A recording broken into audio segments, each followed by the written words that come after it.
Start. Very good. संविधान की किताब तो एक ही है, पर कानून कई हिस्सों में बंट गए। न्याय ढूंढते फिरते हैं दर दर, क्योंकि कानून मजहब में बंट गए। नमस्कार, मेरा नाम किरण कानपल है। मैं पीएम श्री राजकीय बालिका इंटर कॉलेज दौली हल्दूचौड़ से कक्षा 11 की छात्रा आज आप सभी के समक्ष भारत के भविष्य से जुड़े एक अत्यंत संवेदनशील और आवश्यक विषय समान नागरिक संहिता के पक्ष पर अपने विचार रखने जा रही हूँ।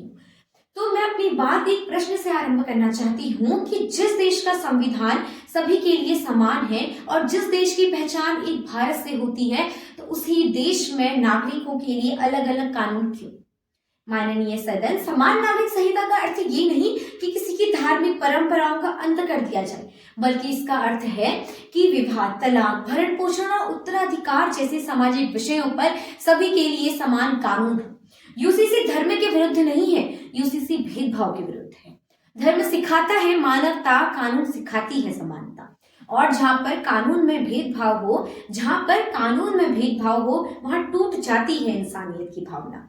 माननीय सदन, जब भी हम समान नागरिक संहिता का विरोध देखते हैं, तो हमें पहला प्रश्न यह पूछना चाहिए कि इसमें सबसे अधिक नुकसान किसे होता है? उत्तर है महिलाओं को।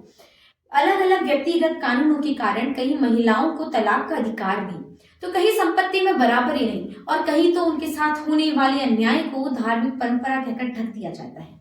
और मेरा मानना तो यह है कि परंपरा अगर जुल्म सिखाए तो बदलाव ही धर्म बन जाता है, और जब नारी रोती है संविधान के नीचे, तो संविधान को शर्मिंदा हो जाता है।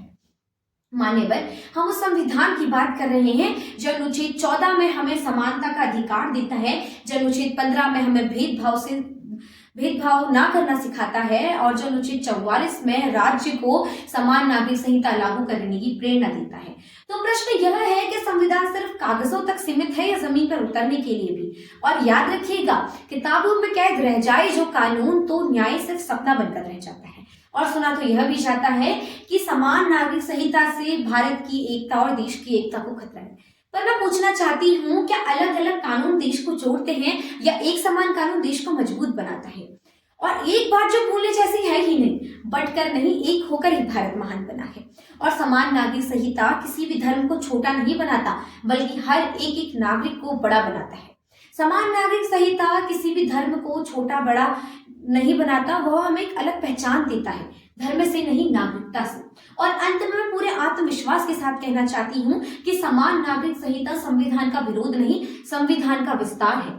यह हमारी आस्था पर चोट नहीं, अन्याय पर प्रहार है। और कानून एक होगा तभी सच्चा न्याय होगा, और भारत तभी महान बनेगा जब बराबर हर एक एक बच्चा होगा, एक एक बच्चा होगा। जय हिंद, जय भारत, धन्यवाद।